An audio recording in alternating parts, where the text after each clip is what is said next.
এত ছোট বাচ্চা কিভাবে পড়াশোনা করার চেষ্টা করছে দেখো, কিভাবে লেখার চেষ্টা করছে দেখো। কেমন লাগছে প্লিজ জানিও, এবং আমার চ্যানেলটাকে সাবস্ক্রাইব করো এবং লাইক অ্যান্ড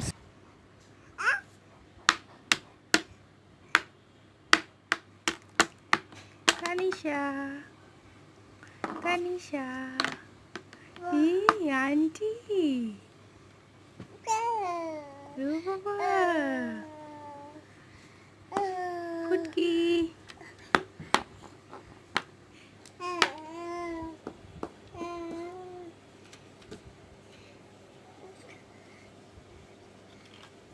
ফুটকি